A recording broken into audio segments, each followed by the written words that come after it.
está el doctor Mario Gabriel Rangel, que es el subdirector de la escuela, el doctor Ricardo, que es un compañero aquí de la escuela, es brillante, y el doctor Fernando Torres, que también es un compañero que viene de la Pedagógica Nacional, o sea, viene un poquito lejos, y viene a presentar un libro que coordiné en colaboración con otros dos doctores brillantes, que es el doctor Eusebio Olvera Reyes y el doctor Alfonso Luna Martínez. Y bueno, este texto es un libro que producto de un proyecto de investigación aquí del Instituto Politécnico Nacional, que se llama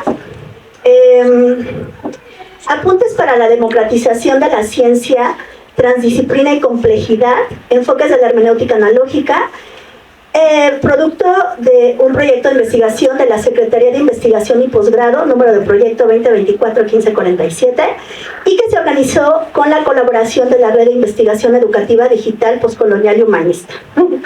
Y bueno, este texto es producto de varios años de trabajo que aquí en la escuela se empezó a plantear que la economía, y ya voy a dar pie porque yo no voy a presentar el libro, la economía como eje transdisciplinario. La transdisciplina, lo voy a ubicar en esto. Uno de los grandes problemas de la ciencia, sobre todo de una corriente que es el positivismo, es que regionalizó el conocimiento. Entonces siempre hago esta metáfora, es como una especie de pastel que tiene rebanadas y que cada rebanada remite a una ciencia en específico. Puede ser la biología, una rebanada, si me van siguiendo, sociología, una rebanada, medicina, una rebanada, y cada ciencia, desde su rebanada, empieza a teorizar sobre una parte de la realidad. Entonces, en nuestros días se empieza a teorizar qué tan viable es que podamos solamente analizar desde un fragmento parte de la realidad para poder proponer soluciones integrales a los problemas. Entonces, yo empecé a pensar que la economía es una ciencia transversal. Y esto, ustedes lo pueden analizar, que la propia escuela está dividida en 4 departamentos. Historia y geopolítica, al cual pertenezco, economía política, de los negocios y métodos cuantitativos. Entonces, la riqueza de la economía es que tiene una parte social, y en la parte social tiene una parte histórica, por eso llevan materias de historia, debería de haber materias de geopolítica, llevan economía política, llevan materias que abordan la parte social de la economía, pero también tienen materias que abordan la parte cuantitativa, que es la parte matemática. Entonces tiene la economía esa potencia de conjuntar tanto el lenguaje duro, que es el lenguaje de las matemáticas, y el lenguaje social. Pero entonces aquí viene la pregunta que es fundamental. Esto creo que lo he hecho alguna vez en clase. ¿Cuál es el propósito de hacer economía? ¿Cuál es el propósito de hacer ciencia? Aquí ven uno de los autores que está dentro del libro. Y bueno, entonces regreso al punto. Esta pregunta de no solamente la economía, ¿para qué sirve desarrollar conocimiento? Entonces aquí la economía, hemos visto que gran parte del desarrollo de la economía ha servido para reproducir capital. Ahorita lo que estamos viviendo, que hay una coyuntura, ya vieron todos los aranceles, todo lo que está pasando en el mundo, tiene que haber una reconfiguración, que no solamente son los aranceles, tiene que haber una reconfiguración del propósito de hacer economía. Y uno de los ejes de este texto es, por eso se llama el texto, la economía como eje transdisciplinario, teorizar más allá del mercado. Lo que está diciendo, y esto es bien interesante, porque nosotros en un título, en un libro, podemos ver con el título de lo que aborda el texto. Creo que el texto se los mandé a sus correos electrónicos, ustedes lo pueden descargar, es descarga gratuita, y entonces ustedes lo pueden leer, que esto es lo padre de que sea un texto financiero. ¿Sí me explico?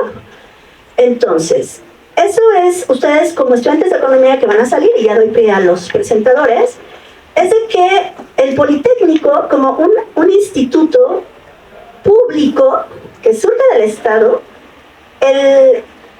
la educación pública tiene que servir para lo público, no para lo privado. No sé si me explico lo que estoy diciendo. La educación tiene que servir para generar mejores condiciones de vida y para mantener los derechos humanos. Derecho a la educación, derecho a la salud, derecho a la vivienda, y la economía entonces se convierte en un espacio teórico y práctico de imponer teorías, políticas públicas que estén a favor del bien de la mayoría, no a favor de unos cuantos. No sé si me explico. Entonces, a grandes rasgos, este es el producto de este texto. Hay gente muy potente en este libro que ha escrito y que son investigadores eméritos reconocidos. Está el doctor Mauricio Beuchat, que es uno de los pensadores más potentes de nuestra época. Está Napoleón Conde, que también es, bueno, es un filósofo, es filósofo, economista, abogado, y cuando uno lo escucha tiene esa capacidad de transversar las partes teóricas. Está el maestro César, que da clases aquí, que tiene una mente súper aguda y brillante cuando empieza a reflexionar. Está el doctor Morales Rico, que también es profesor aquí de la escuela, y otras personas más, y también estoy yo, que es bueno, secundario, y bueno, ya doy pie para que empiecen a presentar un libro. Vamos a darle voz para que compartamos ideas. Al final me gustaría que hubiera ideas que ustedes lancen a partir de la presentación del libro. Y está el doctor Fernando Torres García, que nos hace el placer venir desde lejos a presentar el libro y a compartir con su conocimiento con nosotros. Un aplauso, por favor.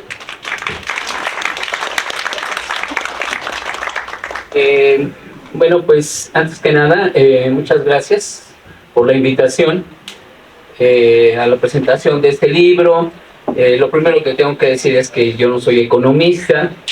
Me invitaron y pues ya le reclamarán a los que me invitaron.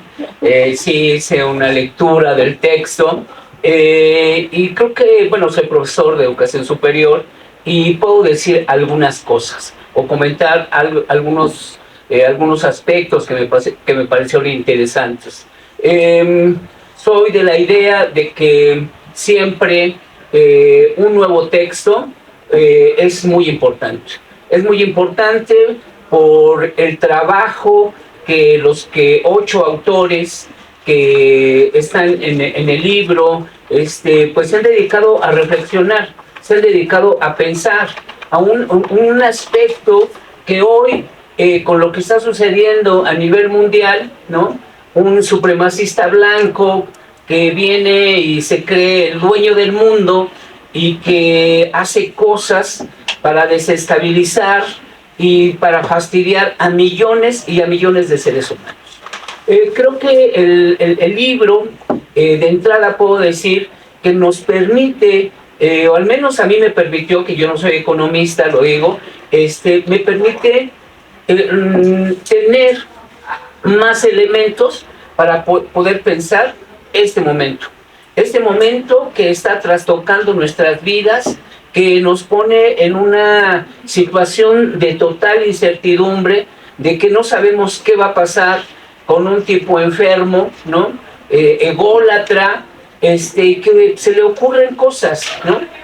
Pero que atrás de él pues están todos estos multimillonarios que están dominando al mundo, o que en buena parte rigen los destinos de la humanidad. ¿Por qué? Pues porque son los dueños del gran capital y los dueños del mercado, y se sienten dueños de la vida de todo el planeta. Por eso me parece que el libro es sumamente importante. 8 autores, 8 visiones, aspectos que cada uno de ellos aborda, y voy a intentar de manera muy breve pues mencionar algunos de los aspectos que ellos van comentando. Un primer apartado, valor, precio y cantidad de la ELADE a la teoría económica. El autor hace un recorrido histórico con un conjunto de elementos, ¿no? Del papel que ha jugado históricamente la teoría social en el análisis y en la evolución del pensamiento económico, nos va a decir él. En el primer momento, como lo acabo de comentar, hace un recorrido histórico. la génesis, los aspectos filosóficos y conceptuales de la economía desde aquella época hasta el presente. Y la segunda parte va a abordar algunas nociones básicas que nos permiten entender a la ciencia económica. La noción del valor, del precio, de la cantidad. Expone de manera muy precisa esta faceta contemporánea, el papel de la ciencia económica, la cual nos va a decir el autor está dominada o intenta estar dominada por un análisis de equilibrio general, que se desprende efectivamente del estatus científico de este sector del saber. Va a citar, a mí me llamó mucho la atención cuando cita va a ser uno de los primeros escritores, Hesiodo, y leo dos partecitas. Y donde dice Hesiodo, el trabajo no es ninguna deshonra, la inactividad es una deshonra. Si trabajas pronto, si trabajas pronto, tendrás la envidia del indolente al tú hacerte rico. La valía y la estimación van unidas por el dinero. En esta obra estarán presentes, en la obra de Hesiodo, que escribe, van a estar presentes la navegación, la agricultura, dice, y en ella, pues el escritor va tejiendo mitos, fábulas y orientaciones técnicas. Se demuestra que la única salvación radica en el trabajo y la fe en el origen divino que está garantizado por el gran dios Zeus. El trabajo es entendido como una actividad con significado religioso y moral. Por lo tanto, otorga al hombre dignidad al tiempo que lo integra al sistema de la justicia. Un primer texto. Después, pues viene un texto, lo dijo la doctora Miriam, es del maestro Beuchot. Yo también tengo la fortuna de conocerlo, asistí a algunos de sus seminarios, producto de mi doctorado. Y bueno, pues él es el creador de la hermenéutica analógica. En varios de los textos, la hermenéutica analógica va a estar presente. Y como buena hermeneuta, desde el inicio el maestro nos dice cómo la utilidad que puede tener la hermenéutica analógica para la economía. Y es muy peculiar porque presenta a un pensador del mundo novohispano, Tomás de Mercado, un dominico español que se viene para acá, enseña en México, se regresa a su país, enseña en la Universidad de Sevilla, etc. Y entonces el maestro Beuchot va a decir cómo este fraile dominico va a ser muy importante en la historia de la economía. Dice que va a jugar un papel relevante. Tomás de Mercado fue grande porque aplicó su conocimiento filosófico de la teoría de la analogía al campo específico de la economía. Abordó la ética económica, ojo, esa es clave, ¿no? Aplicando la lógica analógica a la moral de la economía. La economía, nos va a decir este pensador, o sea, debe estar regida por la moral. De esta manera se colocó como uno de los grandes, nos va a decir Beuchot, filósofos de la economía, por plantear en ella un ideal de justicia. La cuestión de la justicia, y ahorita ustedes lo van a ir escuchando seguramente de los demás doctores, de los otros dos doctores, va a estar presente esta idea del bien común, de la justicia. Y por eso es que Tomás Mercado va a colocar a la razón como guía de la economía.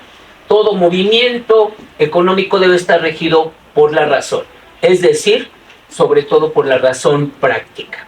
Y esta se inclina al bien común. Cuando nuestro autor, Beuchot, cuando Mercado habla de la razón, cuando habla de la razón y de racionalizar la economía, no está hablando de esta razón fría, de esta razón calculadora, de esta razón que nosotros hoy la conocemos como la razón instrumental, sino de una razonabilidad, así lo escribe él, ética y moral. Esta debe de procurar el bien común de la sociedad, más allá del puro interés de los comerciantes. Esta idea del bien común es el sentido y la finalidad de la economía y, por lo tanto, de la política. Economía y política deben de estar unidas, ya que el Estado debe de velar por él, y su visión va a decir que es una visión clásica de la economía. Nos va a decir Beuchot, lo he querido poner como un representante del pensamiento proporcional, ¿no? Un verdadero hermeneuta analógico. La hermenéutica analógica es esta idea de estar al centro, es esta idea de la proporcionalidad o de la proporción. Un artículo más es el que nos presenta el maestro Rainer Guerrero, la hermenéutica analógica como perfil epistemológico en los trayectos de la solidaridad económica. Va a decir cómo desde los años 80 hasta la fecha, estos los últimos 40, 45 años, hemos experimentado cambios, o sea, cambios estructurales impresionantes, ¿no? En el mundo, no únicamente de la economía, sino en el mundo social, en el pensamiento filosófico, y entonces por eso nos dice que ha habido una serie de crisis estructurales que dan pie al surgimiento de nuevos paradigmas, los cuales, nos va a decir eso, ya están presentes y algunos de ellos no han terminado de cristalizar. Va comentando, va haciendo igualmente un ejercicio, ¿no?, de estas crisis, pero algo que llama la atención es lo que él va a trabajar, es esta idea de la solidaridad económica. Dice, para lograrlo daremos cuenta del surgimiento de organizaciones económicas con tendencias hacia prácticas como la cooperación y la solidaridad.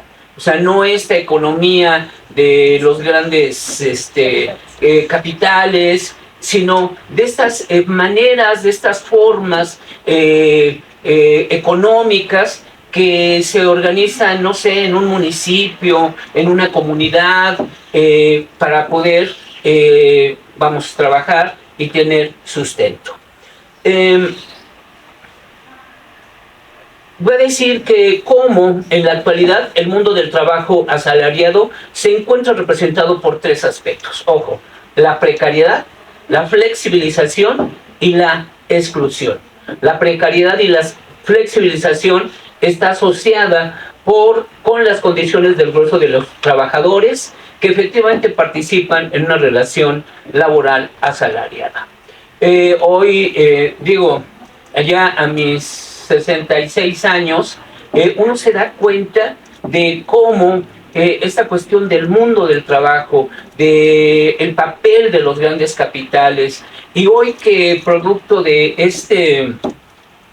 del momento que estamos viviendo con la imposición de los aranceles y de cómo va saliendo a la luz más cosas, uno se da cuenta cómo los dueños del capital, estos grandes super ricos, estas grandes transnacionales, lo que han hecho en el mundo laboral. Le impone, creo que a Vietnam el 40, 50% de aranceles, o el 70%, y dice, bueno, ¿por qué? ¿No? O sea, y ya un analista lo explica, pues es porque allá se fabrican los tenis Nike, ¿no? O sea, y salen así, o sea, allá la mano de obra que es súper barata, se apropian de las materias primas, pues entonces allá les sale baratísimo, y aquí unos tenis Nike, mínimo 1,500 hasta 10,000 pesos, ¿no? Y entonces uno pues se espanta. Y con esto que hemos conocido, que hoy los chinos producen las grandes bolsas que las mujeres se compran en estas grandes tiendas, ¿no? Las que tienen dinero. Cuando uno va y dice, quiero una bolsa, no, pues adelante, sin problema. Una bolsa así que cuesta 10,000 pesos, que todo da, pero nos podemos esperar, ¿no? O sea, Y allá, una bolsa de esas no cuesta ni 1,000 pesos. O sea, ahí está. Nada más estoy poniendo algunos ejemplos. Y entonces, este autor, Reiner, ¿sí, verdad? A mí me llamó mucho esta cuestión de cómo hace un trabajo interesante sobre el concepto de economía informal. Y esta que luego como que, pues es que trabajas en el mundo informal, en la economía informal.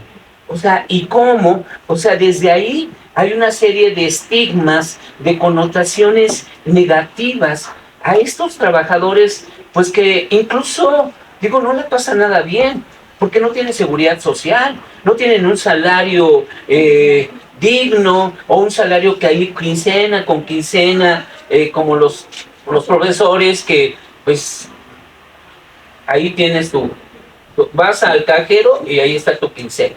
Ellos no.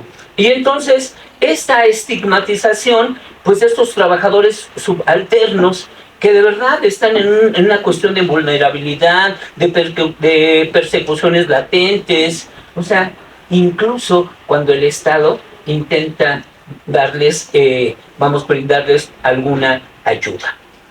Me paso a otro porque si no,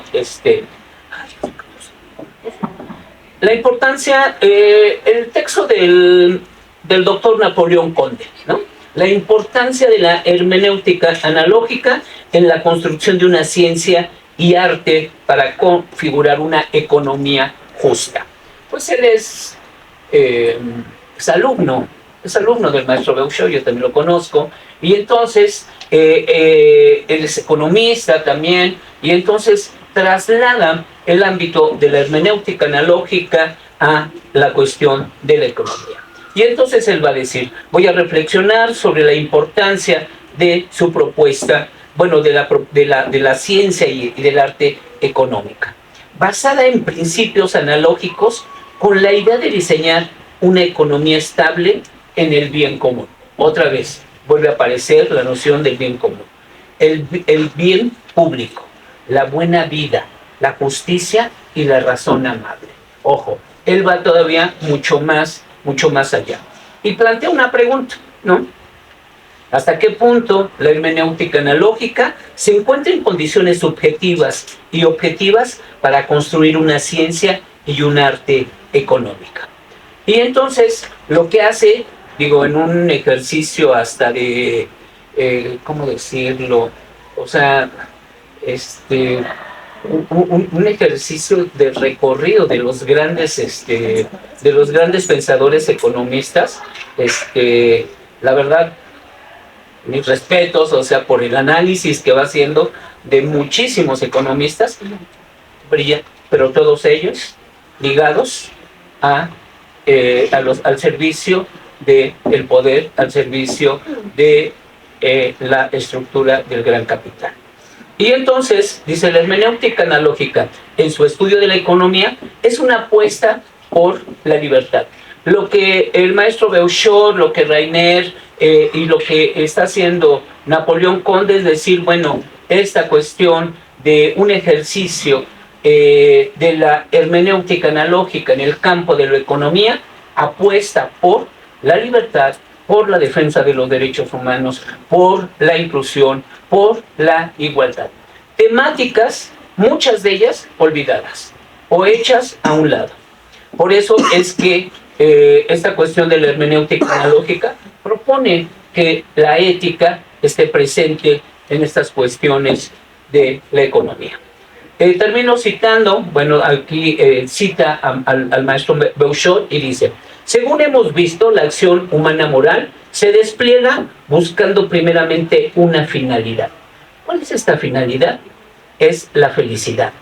Es aquí donde recuperamos la ética del bien, además de las éticas de la justicia. Y bueno, termino. Ahí está el texto de Economía y Educación del doctor del neoliberalismo educativo hacia la formación hermenéutica analógica, dice él, postcolonial. Hace un ejercicio de reflexión desde la misma hermenéutica analógica y desde algunos planteamientos del postcolonialismo sobre la relación educación, economía, ¿no? Y termino diciendo, su planteamiento es prácticamente en toda la historia del mundo occidental, la educación, la que recibimos todos, la que hemos recibido, está al servicio de la economía, ¿no? Y de una economía efectivamente capitalista. Pues eso es lo que tengo que decir. Les agradezco mucho su atención. Doctor Fernando, vamos a seguir por orden así de sitio espacial con el doctor Ricardo, que da clases aquí en la escuela y que va mucho como en este tenor de pensamiento. Y bueno, de paso a él, cuando quieran clases con él, se los recomiendo. Bueno, también con el doctor Gabriel, son muy buenos profesores dentro de la escuela. Muchas gracias, doctora Miriam. Gracias por estar aquí. Gracias también a quienes comparto pues esta experiencia. Bueno, me parece pues bastante interesante este libro. Como ya habrán notado, es la economía como eje transdisciplinario, teorizar más allá del mercado. Y bueno, una de las cosas que veo en el libro es que está planteado desde esta perspectiva de la hermenéutica analógica. Y pues bueno, para un economista que no está familiarizado, no voy a decir solamente con la hermenéutica analógica, en general, con las cuestiones filosóficas, pues puede parecer pues raro, ¿no?, escuchar este término, y porque regularmente pues nos da flojera simplemente que nos hablen de filosofía. O sea, a mí me gusta hablar de filosofía. De hecho, pues yo les comento a mis alumnos que pues los grandes economistas, antes que ser economistas como tal, así como los conocemos hoy en día, que saben muchas matemáticas y ciencia de datos y todas estas cuestiones, antes que todo eso se planteaban, se hacían muchas preguntas, ¿no?, sobre la vida. O sea, eran filósofos, pues. Entonces, pues, si queremos realmente aprender economía, como tal, economía, ir hacia los fundamentos, ¿no?, loicos, nomos, y entender bien lo que es economía, debemos también saber filosofía. Y justamente, pues, tenemos la perspectiva, pues, una perspectiva de la economía en la que nos han hecho pensar que, pues, que hay que saber muchas matemáticas y que hay que saber utilizar mucho paquetes de cómputo y saber datos y casi actuar como si fuésemos actuarios o si fuésemos estadísticos o no sé. Y sí hay que saber eso, pero no solamente eso. Entonces, me parece muy interesante que este libro pues nos invite, ¿no?, tan solamente con el nombre de transdisciplinar, ya a cuestionarnos y decir, ¿qué es eso de transdisciplinar? ¿Por qué la economía tiene que ser un eje transdisciplinar? Y bueno, entonces ya yo mismo como economista, a pesar de que me gustan las cuestiones de la filosofía, me encuentro con esta cuestión de la hermenéutica analógica, ¿no? Y digo, pues, ¿qué será eso? Porque tiene un nombre como muy, sí, hasta como que da miedo. Hermenéutica analógica.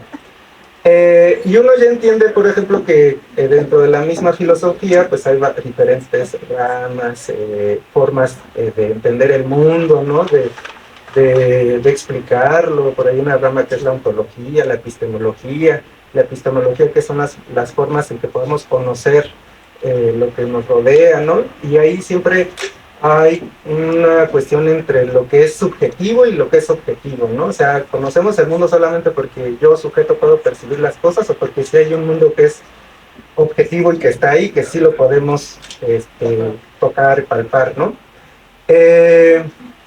Y bueno, la hermenéutica en este sentido pues va hacia las cuestiones de la interpretación, que podemos conocer pues el mundo a través de la interpretación. Y la parte de lo analógico pues tiene que ver con algo que usamos coloquialmente, ¿no?, las analogías. a veces para aprender algo que no conocemos, utilizamos eso, algo que nos parezca semejante, similar, una analogía, y entonces ya como crítica analógica, hasta donde entiendo, porque, porque es algo nuevo para mí, pero justamente la lectura del libro me permite ver que va hacia eso, ¿no? Y ese es el centro de esta, o sea, es lo que cruza el libro. Y también me pareció muy interesante conocer a esta perspectiva, porque de hecho tenemos el segundo capítulo del libro, Mauricio Beuchot, Puente, que yo no lo conocía, bueno, sí lo había escuchado, pero justamente este libro nos permite conocerlo, ¿no? Y ver que esta cuestión de la hermenéutica analógica es pues una perspectiva que ha sido desarrollada por él, ¿no? Ampliamente, no sé si... No, es él. Es él, ¿verdad? El fundador. Y aparte, pues es mexicano, ¿no? Entonces, nacido en Coahuila, por ahí. Entonces, pues es muy interesante cómo se ha desarrollado toda esta perspectiva, esta forma de poder, pues, entender, por ejemplo, desde ahí a la economía. Y pues veo que la doctora es alguien que ha estado trabajando ya en esta perspectiva, en esta corriente. Y ahora que nos deja esta corriente, pues, esta perspectiva, pues nos permite justamente poder, que es algo que dijo la profesora que yo también ando, como que entender otras formas de hacer economía, o sea, porque tenemos un paradigma de la economía, una forma en la que nos han enseñado de cómo hacer economía, que está en la mayoría de las escuelas del mundo, inclusive aquí. Es una perspectiva de hacer economía, ¿no? Y pero a mí lo que me ha pasado luego es que me enfrento a algunas realidades y resulta que esa perspectiva no me permite poder explicar y hacer economía, ¿no? En algunos contextos muy locales. Es más, diría hasta que en la misma casa, ¿no? Nuestras realidades. Bueno, y justamente esta perspectiva pues nos invita a deconstruir, yo diría, ese es el término que yo he estado utilizando, deconstruir la economía, descolonizar la economía, o sea, pensar en otras formas de hacer economía. Justamente esta idea de la hermenéutica analógica nos permite ir interpretando, haciendo analogías para poder ir identificando esas otras formas de hacer economía. Bueno, y entonces eso es lo interesante, ¿no? Por eso nos dice la economía como eje transdisciplinar, porque ya no solamente vamos a pensar en la economía así, como la neta del planeta, o sea, sí, pero no, porque la tenemos que ver en la relación con las demás disciplinas, ¿no? Y no solamente disciplinas científicas, sino con otros saberes, por eso es la parte de transdisciplina. Pero bueno, entonces el libro, como ya lo comentó, yo no quiero repetir lo que me antecedió el doctor Fernando, pues tiene estas tres partes, ¿no? La primera parte se llama Disrupciones en la historia, otras lógicas en la economía. Luego tiene una segunda parte que se llama Hacia un reordenamiento para una economía justa. Y la tercera parte es Dialógicas y sinergias de vida en economía. Entonces, bueno, la primera parte ya nos la comentó el doctor Fernando.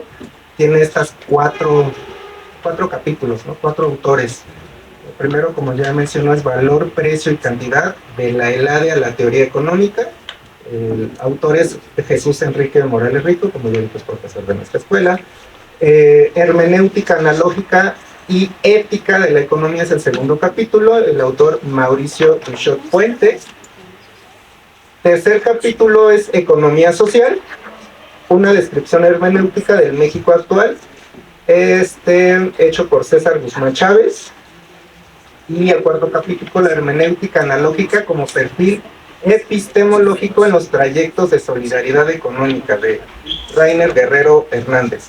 Entonces ya el doctor Fernando comentó sobre estos capítulos. Yo, pues con lo que me quedo es con esta invitación que les hago también a que puedan realizar la lectura de estos capítulos, porque justamente nos está mostrando cómo hay esas otras formas de, pues, de ver y de hacer economía, ¿no? Que no son las que típicamente pues estamos aprendiendo pues en el mainstream, ¿no? En los libros de texto ortodoxos.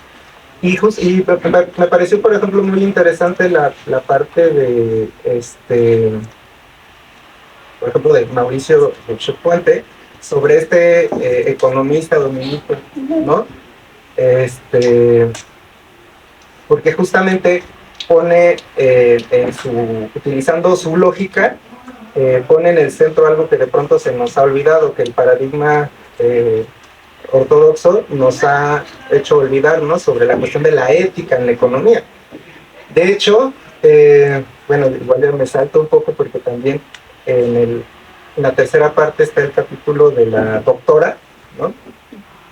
Dialógicas y sinergias de vida en la economía, que se llama Pensar más allá del lenguaje capitalista, entre cruces del concepto de frónesis para una economía justa, aportes de la hermenéutica analógica en la economía, un diálogo transdisciplinar. Este capítulo de la doctora, también les invitaría que lo leyeran, bueno, todos, ¿no? Pero en particular, pues aquí que se está presentando, sí, ¿no? Porque está aquí. Pero sí, habría que leerlo para entender un poquito esta perspectiva de la hermenéutica analógica y cómo es que nos está invitando a pensarlo y más aplicarlo en la economía. Entonces, ¿cuánto llevo? Porque también soy bien.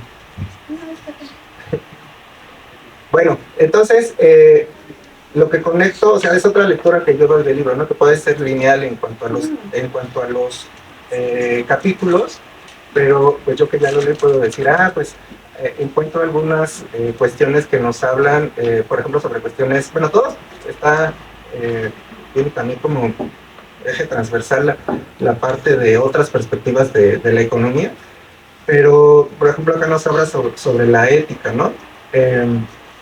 Les decía yo, el capítulo de hermenéutica analógica y ética de la economía, eso nos hace ver cómo pues estamos aquí hablando de la época reciente de la colonización y cómo ahí está encontrando con esta perspectiva, ¿no? Este fraile dominico, cómo encuentra la importancia, o sea, que la ética es importante en la economía, ¿no? O sea, pensando en una idea de bien común, en un bienestar colectivo. Entonces, eso es muy importante y que, digamos que desde esta lectura de la hermenéutica analógica nos deja ahí presente, ¿no? La ética. Y lo digo yo que es importante porque si vemos regularmente nuestros cursos de economía, pues como que la ética no la pelamos, ¿no? Y que en realidad siempre tomamos una postura ética, nada más que la postura que tomamos ya ni la cuestionamos, o sea, como que pensamos que es así y así son las cosas, pero no, ahí hay una postura ética. Pero acá justamente nos invita a pensar, a ver que, a tomar en cuenta la ética, ver que hay diferentes éticas, ¿no? Y sí pensar cuál es la ética de la economía, que sí tiene que apuntar hacia el bien común. Entonces, hacia eso apunta ese capítulo, ¿no? Y luego ya, por ejemplo, en el que realiza la doctora, pues nos habla de una economía para la vida, ¿no? O sea, porque debemos pensar en una, lo que pensamos, ya sin cuestionarnos, ¿no? Pensamos en que para qué es la economía. De hecho, yo cuando voy a la calle, o estoy en la calle y me encuentro con alguien, y me dice, ¿qué te dedicas? Y le digo, pues soy economista. Y me dicen, tú me puedes ayudar a ver cómo invertir mi dinero para sacar más dinero, ¿verdad? Y yo, pues, o sea, sí, pero a lo que voy es que tenemos una idea de la economía que es como de hacernos más ricos, ¿no? O sea, ¿cómo puedo hacer para acumular, ¿no? Acumular, tener más dinero, acumular cosas. Y de eso habla el capítulo de la doctora Miriam, ¿no? De cómo la economía pues, ortodoxa nos apunta hacia la acumulación. De hecho, pues lo conecta con el sistema capitalista, ¿no? Pues eso, la acumulación. Y pues más bien, ahí nos habla un poquito de cómo se da esto en la modernidad, y luego nos habla de la posmodernidad, ¿no? En la modernidad, pues es donde se crea, surge el capitalismo, surge con la colonia y toda esta parte. Entonces ahí se gesta el capitalismo y se crea esta idea de acumulación. Y de hecho, como una característica de la modernidad es lo universalizante, ¿no? Pues universaliza esta idea de acumulación, y que la economía entonces pues tiene que ir hacia eso. Pero luego ya nos habla sobre la posmodernidad, ¿no? Que ya es esta etapa en la que confronta la modernidad, que era universalizante, y ya en la posmodernidad es todo se vale, el relativismo. Y bueno, ahí ya como todo se vale, pues podemos caer en nihilismo, ¿no? En un vacío. Pero a pesar de que haya estas ideas, nos dice de que todo se vale, y aparentemente en la posmodernidad todo esto es así, algo que sigue ahí presente es la idea del pues el capitalismo, ¿no? Y la idea de acumulación. Pero justamente utilizando una perspectiva de hermenéutica analógica en la que interpretamos la realidad y hacemos analogías, pues podemos caer en cuenta que pues lo importante es pues la vida, ¿no? La reproducción de la vida, más que la acumulación. Y entonces, si con esa perspectiva, o sea, tomamos esto de la vida, de qué es lo importante, pues entonces ya podemos pensar en otras formas de hacer economía, ¿no? Bueno, entonces yo conecté, digo, todos tienen esta línea, pero estos capítulos que nos hablan sobre esas, digo yo, cada quien jala agua para su molino, ¿no? Entonces, en mi caso, yo que tengo estas inquietudes sobre la economía y sobre, en este caso, lo que me llamó la atención, la hermenéutica analógica, pues trato de entenderlo de esa forma. Y bueno, ya los restantes capítulos, ya no voy a tomar más, pues por ejemplo nos invitan hacia estas otras formas de hacer economía, ¿no? Por ejemplo, ahí tenemos la economía social, la solidaridad económica, ¿no? De lo que nos habla Reiner, muy interesante. También lo que ya nos comentó, que expone también el doctor Napoleón Conde Gaxiola, sobre la parte de la educación. Y bueno, el último capítulo, Economía de la vida, es una metamorfosis epistemológica.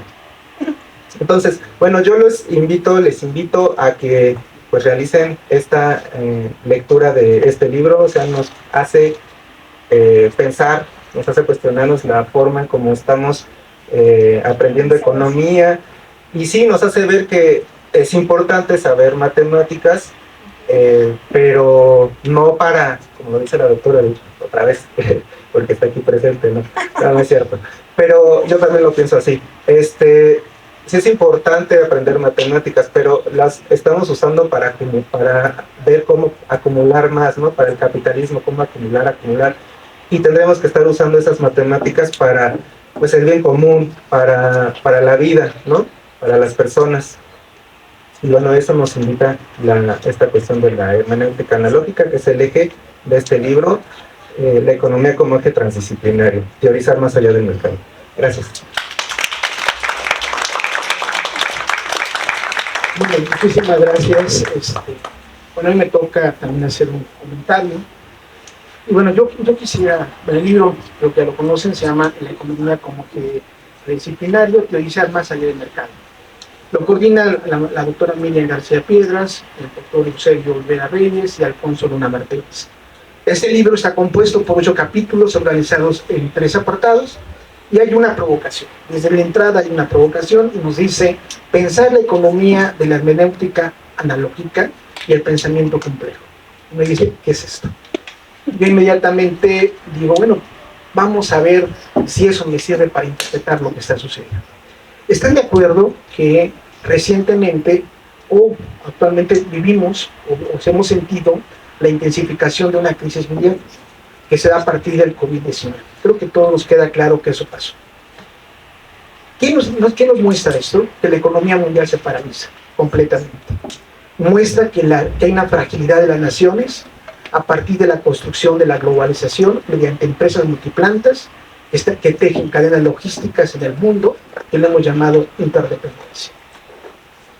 Entonces, las economías están paralizadas, pero además muestran que son frágiles.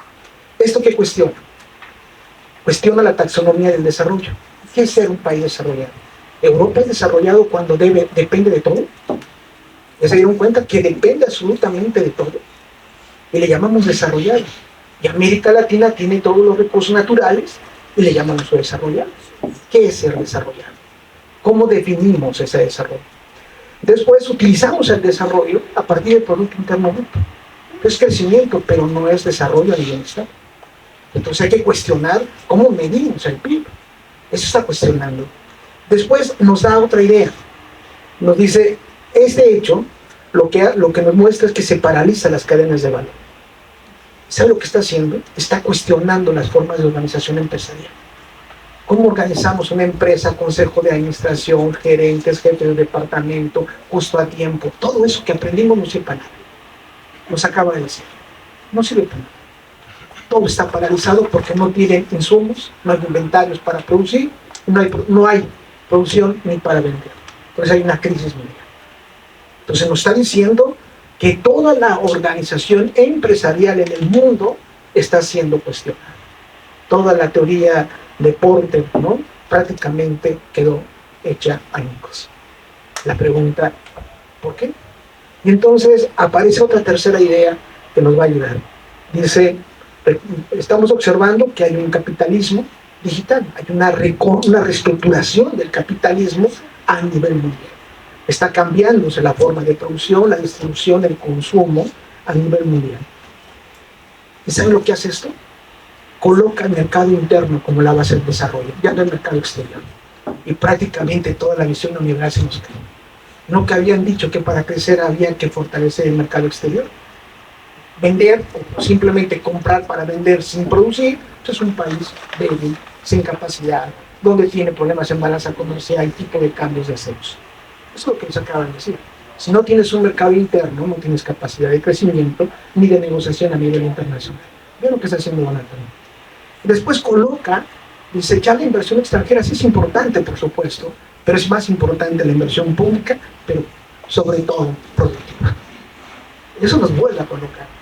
Y después nos dice, es importante, sí, el crecimiento, pero sin desarrollo social no es posible hablar de bienestar, ni de crecimiento, ni de nada. Nos está volviendo a cuestionar. Y la otra es que necesitamos la participación del Estado. El modelo liberal nos había dicho que el Estado no debía de participar en la economía. Y hoy volvió a aparecer la política pública responsable y bien intencionada para poder hacer frente a los nuevos cambios geopolíticos. Creo que sí, hay que repensar la economía desde la hermenéutica analógica y desde un pensamiento complejo, porque hay que construir todo. Nada de lo que aprendimos nos sirve para conocer lo que está sucediendo. ¿Sí? Bajo ese lente crítico, diría yo, reviso el primer capítulo, digo, bueno, ¿qué hay de nuevo en términos de categorías, de conceptos, desde la explicación de cómo funciona la economía? Y entonces, el primero que aparece es el doctor Jesús Enrique Morales, valor, precio y cantidad, y parece ser que hay una promesa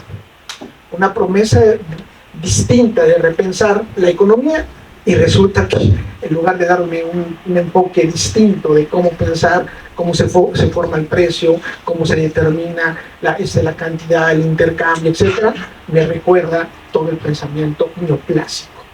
Y yo digo, pues ahí no hay salida. El agente racional pues no es tan racional, no tiene toda la información, ¿sí? Producir simplemente para obtener la ganancia sin bienestar social, pues es la locura. La especulación por la especulación misma, bien como está, tenemos cientos y miles de personas en la pobreza, ¿no? Tenemos una crisis ambiental desfavorante, tenemos una crisis de salud mental, veamos, nos sentimos solo empabullados de lo que está pasando, y nos regresa el análisis económico. Yo digo, esto es un enfoque, yo creo que el doctor Jesús Enrique Morales, a mí particularmente me dejó mucho que desear. Pero es una revisión muy interesante. Eso sí, tengo que admitir de que esa revisión histórica es interesante, pero no suficiente para poder decir que de esa visión del análisis de equilibrio estático se desprende un estatus científico dentro del ser humano. Híjole, me parece que esa calificación es demasiado exagerada, ¿no? Para repensar la economía, deconstruir la economía a partir de los hechos que están sucediendo, ¿sí? Entonces, pero es importante leerlo en términos históricos. Pero yo creo que el que me da ya un poco desilusionado del texto, lo admito, veo el otro texto, que es el texto del doctor Mauricio Duchot Puente, y de repente uno le empieza a leer y dice, bueno, creo que aquí me está recordando muchas cosas que hemos olvidado, y tiene que ver con la filosofía de la economía. E inmediatamente, además de que revisamos al economista dominico, a mí me llevó inmediatamente a Adam Smith, y a un texto que se llama Teoría de los Sentimientos Morales, donde dice que la moralidad se basa en la capacidad humana de sentir simpatía y empatía por los demás, lo que nos lleva a comprender sus sentimientos y a moderar nuestras acciones para evitar causarles daño a los otros. Ese es un principio de la economía que hemos olvidado. Después nos dice virtudes fundamentales. Adam Smith identificó cómo la prudencia, la justicia y la benevolencia como esenciales para una vida moralmente correcta y una sociedad armoniosa. O sea, este es el padre de la economía, pero del liberalismo y también del neoliberalismo. Y yo digo, entonces, ¿por qué se les olvidó a la ciencia económica, vamos a decir, subjetiva, esos pensamientos del padre de la economía? Y después nos dice, si bien reconocía del interés propio, Smith argumentaba que este no debe ser egoísta, sino que debe ser guiado por la virtud y el bienestar de la sociedad en general. Y resulta que nos enseñaron que el bienestar de la sociedad es el bienestar individual, ¿sí? Hay que ser utilitarista, hay que ser egoísta, hay que aprovecharnos de los demás, y que desde que estamos en el vientre de la mamá nos enseñaron a negociar. Nos tiramos al suelo para un carro, ¿no? Negociamos con los hermanos, negociamos con la novia, negociamos con todos y nos aprovechamos de todo. Y dice Adam Smith, eso no son los principios de la economía. Así no se construye la sociedad alternativa. Por eso, doctor Mauricio enfatiza la importancia de la filosofía en el estudio de la economía, y yo creo que tiene razón. Creo que nos hace falta mucha filosofía. Nos hace falta pensar al ser humano, no pensar simplemente cómo obtengo mayores beneficios a costos mínimos, aprovechándome de los demás. Y creo que es un texto muy bien logrado, ¿eh? Es el mejor texto dentro de ello, que a mí me parece que da toda una cantidad de ideas al respecto. De ahí resulta el maestro César Guzmán Chávez, Economía Social, que se llama Una deducción hermenéutica de México actual, ¿sí? Y en esta hay una pregunta muy interesante. Bueno, ya nos dijeron que sí es posible pensar la economía utilizando la moral, utilizando la justicia, pero vista no desde el egoísmo, sino del bienestar social. Y de repente llega César Guzmán y nos dice, te recuerdo que existen otras formas de producir. Aquí nos ha dicho constantemente que la propiedad privada es la más eficiente, la más productiva, que es la que va a generar mayores ganancias. Y la gran pregunta es, ¿no existe otra forma de ser igual de eficientes y de productivos y de menos causar daños a los demás? Y de repente César Guzmán dice, sí, eso se llama cooperativismo. El cooperativismo, sí es posible producir mercancías, satisfacer necesidades, pensar en el otro, ¿sí? Pensar en el intercambio igual o equitativo, más que pensar en obtener la ganancia. Y nos dice, la economía social contribuye al bienestar social y económico a través de la inclusión, la sostenibilidad y la justicia social. La economía social no solo busca mejorar las condiciones de vida de las personas, sino también transformar los sistemas económicos sociales creando el capitalismo, creados por el capitalismo tradicional. ¿A través de qué? A través de crear vínculos de solidaridad y de confianza entre los miembros de la comunidad, fortaleciendo la cohesión social. Este es el tema. ¿Por qué en un mundo capitalista, visto desde la visión neoclásica del ajuste, de las expectativas, etcétera, etcétera, nos hemos vuelto más egoístas, por no decir más ojetes? Se cae una persona y en lugar de ir a ver cómo te ayudo, me río de ellas, las subo al internet y hago escarnio de ellas y la molé toda la vida. ¿Saben el daño que le hemos provocado? Mucho. No nos preguntamos sobre ese daño. Solamente nos da alegría y nos sentimos bien. Pero no hemos pensado en todo el daño que hemos creado a partir de nuestras acciones. Hay muchos teóricos, me parece que la revisión que se hace ahí es interesante, ¿sí? Pero faltaría agregarle algunos. Por ejemplo, está Charles Whedon, León Huaraz, que me sorprendió, que también está ahí, entre otros, por ejemplo. ¿Sí? En ese contexto aparece René Guerrero y nos dice algo más. Bueno, ¿cómo es posible que pueda aparecer la economía social? Ya dijiste que a través del cooperativismo, pero tenemos que regresarnos al problema de la economía. ¿Están de acuerdo ustedes que en el mundo capitalista tenemos una economía formal? Tenemos una economía informal y tenemos la economía de la informalidad. ¿Están de acuerdo con eso? ¿Sí? ¿Están de acuerdo que en el mundo de la informalidad estamos hablando de personas que buscan vivir o satisfacer sus necesidades vendiendo algo, ¿no? Vendiendo quesadillas? Puede ser, diríamos, podrían tener todos los problemas económicos que tengan, incluso no pagan impuestos, pero es éticamente moral aceptado, porque están haciendo un esfuerzo por sobrevivir. Resulta que ellos están sujetos a la violencia. ¿Qué pasaría si se organizaran de manera independiente? Que crearan una cooperativa y que desde la cooperativa pudieran realizar un intercambio, no a través de precios, sino a través del trueque, y que fuera un intercambio justo, y que esto permitiera que las personas, en lugar de tener dinero para pagar impuestos o para pagar deudas, tuvieran realmente productos para vivir. Y ahí René Guerrero dice, hay una opción que podemos ver, o que se ha ido conformando a través de los años, ¿no?, que ha sido poco estudiada. Sí es posible la economía social. Ahí están los problemas, y la gente necesita organizarse. Lamentablemente la organización de esta informalidad siempre ha estado a través de los partidos políticos, del gobierno, los utilizan para campañas electorales, para otras funciones, no para organizar una sociedad de manera independiente, colectiva y quizás con un intercambio más justo. No ha sido pensada así la economía. Y dice René Guerrero, sí es posible que en México esta tendencia pueda también cristalizarse. Después aparece otra persona, que es el doctor Napoleón Conde Galarza. A mí cuando lo leo, híjole, me recuerdan los viejos textos del socialismo, del comunismo, la vieja utopía, ¿no? De repente me lleva hasta allá. ¿Por qué? Bueno, porque él habla de una economía justa, y cuando uno piensa en economía justa, estamos hablando de que una economía contribuye al desarrollo, al bienestar social, a promover la igualdad, la inclusión, la sostenibilidad. ¿Cómo hacer para que las personas se beneficien, no en lo individual, sino en lo general? ¿Cómo crear oportunidades para todos y mejorar la calidad de vida de todos? Cuando uno lo lee filosóficamente, dice, sí, tiene razón. La pregunta está, ¿cómo lo hacemos? Y ahí en el cómo no me da respuestas. Me quedo yo particularmente, a lo mejor porque soy demasiado exigente o demasiado burdo en mis análisis, pero me quedo a deber.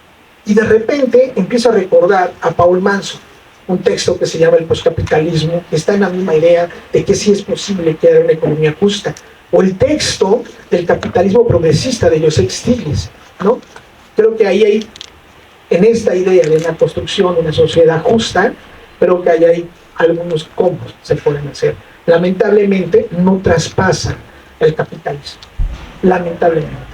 Pero el cuestionamiento me parece que está todos los elementos teóricos, políticos, filosóficos, para pensar la economía de una forma distinta. ¿Por qué tengo que para poner un negocio tengo que ser una sociedad anónima? ¿Por qué tengo que crear una sociedad a través de acciones? ¿Por qué para financiar un negocio tengo que tener dinero propio, tengo que endeudarme? ¿Por qué para endeudarme tengo que planear cuáles van a ser mis flujos de efectivo para ver si puedo recuperar mis costos, pagar impuestos y pagar el gasto financiero? Y después no me importa cómo hacerlo, pero se lo cargo todo al consumidor. ¿sí? Y no me importa qué le vendo, solamente que le venda. Entonces lo que tengo que hacer es estrategias de solución para que me compre hasta cosas que le hagan enfermos, se sientan enfermos.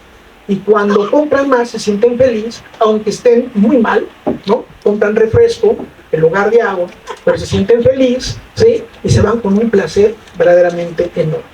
Bueno, ¿por qué no pensar la economía de una forma distinta? Ese es el tema que está aquí. Y ahí está Paul Manson, ahí está el doctor Napoleón Conde Gaxiola haciendo una reflexión, me parece muy, muy interesante, pensada desde las alternativas. Yo decía, bueno, ¿qué otro texto? ¿Qué más hay en el texto?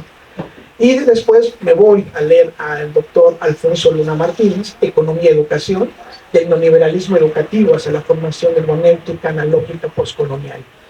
Es un texto muy interesante, por supuesto, pero nos habla, nos enfatiza cómo superar las lógicas neoliberales, ¿no? De una economía, si ustedes ven, la base de casi todos los planes y programas de estudios, por lo menos desde los 80s a la actualidad, son donde predomina la escuela neoclásica, prácticamente. Una visión de justo a tiempo, un asunto de costos, beneficios, un asunto del individualismo. Entonces, esa visión ha puesto en jaque a todas las instituciones educativas, a los propios estudiantes de su incorporación al mercado laboral, ha puesto en jaque sus propias relaciones individuales o sociales con los otros, ¿sí? Y es necesario, dice él, superar estas lógicas y repensar al sistema educativo a una sola pregunta: ¿qué tipo de ciudadanos México necesita o el mundo necesita para construir un mundo con bienestar común? Esa es la gran pregunta, ¿sí? Y bueno, me parece que el texto, a pesar de mis observaciones, me parece que es un buen texto, es una recopilación muy interesante de todo. Perdón por haberlo leído muy críticamente el texto, pero cuando uno lee, yo leo y me pienso qué sucede y empiezo a leerlo, me da muchas ideas de lo que está sucediendo, pero fue apenas una en pequeña embarrada, pero si en algún momento me invitan a una discusión más profunda, con todo gusto he leído demasiado sobre lo que está ahí. Bueno, yo en verdad agradezco que me hayan permitido leer el texto, que me hayan permitido aprender de un texto, que me hayan permitido deconstruir toda la visión, porque siempre estamos pensando de la visión eurocentrista, ¿no? Y sobre todo ver mis limitaciones, ¿no? Porque hay cosas que uno dice, ay, estas no solo palabras, sino estas formas de abordar no están presentes. Pero además, que sí es posible crear una alternativa fuera del mercado. Esa sola idea, que es una utopía, que en realidad es un camino, me parece que hay que volverla a traer a la realidad y repensar todas las opciones. Creo que ese es el gran mérito del texto. Muchísimas gracias. ¿Puedo preguntar? ¿Alguien tiene alguna pregunta? No, una no, mil. ¿Qué les provoca? Aparte. Qué bueno. Esa es una excelente. ¿El texto es gratuito? Por favor, el doctor, el maestro César. Nada más, brevemente, ¿no? Lo del texto creo que está muy interesante porque les permite a ustedes racionalizar y pensar más adelante cómo pueden ver la economía. Ay, gracias, Gracias. Racionalizar y pensar la economía. Y, por ejemplo, si lo vemos desde el punto de vista de la actualidad, por ejemplo, cómo son las políticas económicas que se están llevando a cabo, ¿no? Por ejemplo, las políticas fiscales que están en función no de ejercer un gasto público, que es lo que debería de hacer el gobierno, con la finalidad de incentivar un bienestar social, ¿no? Sino más bien restringir el gasto para que de alguna otra forma salvar todo lo que son los esquemas de endeudamiento. Desde el punto de la política monetaria, pues también es interesante, ¿no? Porque todo este tipo de análisis nos permite a nosotros como economistas poder analizar la realidad nacional, ¿no? Que realmente pues la escuela debería estar discutiendo estos foros, ¿no? ¿Qué está pasando con los aranceles? ¿Qué está pasando con la política económica? Realmente estamos terminando como el neoliberalismo a partir de que entró el AMLO, cuando entró AMLO, creo que ya desapareció, yo creo que todavía no. Sobre lo que decían acerca de las cadenas de valor, pues también se están destruyendo. la tasa de desempleo está arriba del 59% y bueno, la informalidad está creciendo mucho. Entonces, todo este tipo de situaciones que de alguna otra forma impactan desde el punto de vista económico, la medición del Producto Interno Bruto que decía el maestro, los indicadores de desarrollo es lo que tenemos que estar discutiendo. Entonces, el análisis de repensar la economía desde un punto de vista social no solamente es la transferencia de los recursos hacia becas, hacia ayudas, ¿no? Sino porque realmente aquí se están descubriendo otros sectores, ¿no? Entonces, la transferencia de recursos que se hace a este tipo de sectores estás descobijando otros, ¿no? Entonces, es complicado porque, como decía el maestro Gabriel, pues estamos enfocados, o la política enfocada desde un punto de vista de una visión clásica, ¿no? Y ahora, por retomar nuevamente el aspecto de las posturas keynesianas, mezcladas con lo clásico, pues la verdad sí está un poco complicado, ¿no? Y un nuevo mundo que nos explica con las nuevas teorías, ¿no? Entonces, yo creo que el análisis es importante porque el libro les da para que piensen la realidad económica como tal, ¿no? Y los fenómenos económicos que se dan para empezar a criticar desde un punto de vista las teorías, ¿no? Y ver cómo estamos solucionando las cosas, ¿no? Inclusive hasta nos planteamos el caso de la autonomía de Banco de México, ¿no? El gobierno debe de tomar el control del Banco de México, ¿no? Que no sea autónomo, pues también es una cuestión importante, ¿no? Entonces a lo mejor los que dan política monetaria mencionados que necesita existe la autonomía. Pero si el gobierno no puede disponer de los recursos que tiene Banco de México, pues tenemos que recurrir forzosamente a los esquemas de financiamiento. En el caso, por ejemplo, que tengo alumnos aquí de plan de negocios, lo que decía el maestro Gabriel acerca de cómo endeudarte, ¿no? Para pedir un préstamo y todo esto, pues es parte de echar a andar el sistema, ¿no? Y al final de cuentas nosotros seguimos viviendo en un esquema de endeudamiento, ¿no? En todos los sectores, desde las familias, las empresas, todos están de alguna otra forma tratando de tratar de solucionar este tipo de situaciones y caer bajo el mismo esquema, ¿no? Bueno, esa es mi participación y pues que me han entendido porque es gratuito.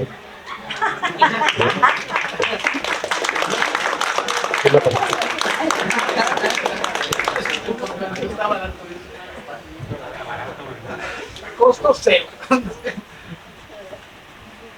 Antes de que se vayan, el libro es gratuito, nada más voy a decir una cosa. Este tipo de textos, bueno, es nada más para acotar. La hermenéutica analógica es una propuesta filosófica y es muy interesante que se traslada. Bueno, yo invité el doctor Mauricio Bouchot fue mi tutor de maestría y doctorado. Él es investigador emérito, es de los investigadores más importantes de filosofía vivos actualmente, literalmente. Es muy interesante tener como estas visiones de pensar la economía más allá de la visión reduccionista de la economía, que es la reproducción ampliada del capital. Entonces, hay algo que es fundamental, que está precisamente casi en todos los textos, que es la cuestión de la justicia, y la cuestión de la ética. No creo que la ética es que es pecado y esas cosas, ¿no? O sea, la ética es buscar el bien de la mayoría. Y es muy interesante que los filósofos, yo soy filósofo, estudio filosofía, empezamos a pensar la economía y los economistas empiezan a pensar, ¿no? La economía desde la filosofía, desde la ética, porque por eso es una cuestión transdisciplinaria. Nada más quiero enfatizar esto. Uno de los grandes problemas es de que los economistas o los sociólogos o los químicos solamente abordan un problema desde la región de su conocimiento. Cuando si queremos cambios estructurales, ahorita estamos en un cambio estructural de paradigma desde mi lectura, requerimos que un problema, voy a poner un ejemplo, la economía solamente, pues estoy hablando en términos muy amplios, busca reproducir el capital, pero niega que la economía tiene que ser en beneficio de todos. Y entonces se requiere de lo social, de lo político, de la química, de todo, porque los cambios estructurales o las transformaciones estructurales se tienen que pensar desde la complejidad del conocimiento, no desde las regiones de la ciencia. Ese es uno de los problemas que generó la regionalización del conocimiento. Entonces el problema de la pobreza se aborda, por ejemplo, desde el índice Gini, no sé, pero no aborda los cambios que están coimplicados, lo que precisamente decían, porque la gente hay pobreza, o porque hay muy pocos ricos y muchos pobres, y eso se tiene que abordar desde la complejidad del conocimiento. Por eso, y ya con esto voy cerrando ahora sí, el conocimiento tiene que ser transversal y complejo, porque la realidad es compleja, no es lineal. Y tenemos que empezar a pensar el mundo desde la complejidad, no desde mínimo esfuerzo, máxima ganancia. Me explico lo que estoy diciendo, ¿no? Y bueno, jóvenes, les agradezco mucho, ojalá lo hayan disfrutado y está gratis, literalmente, y muchas gracias. Que estén muy bien, gracias a todos. Ya se los van de verdad en el correo, pero lo pueden descargar en Paide Praxico. Ahí está también, hay un libro mío que se llama Meditaciones Cuánticas. Es un libro un poquito complejo, entonces ahí está un libro de autoría mío, producto de un proyecto de investigación también. Están muy bien, jovencitos. Gracias.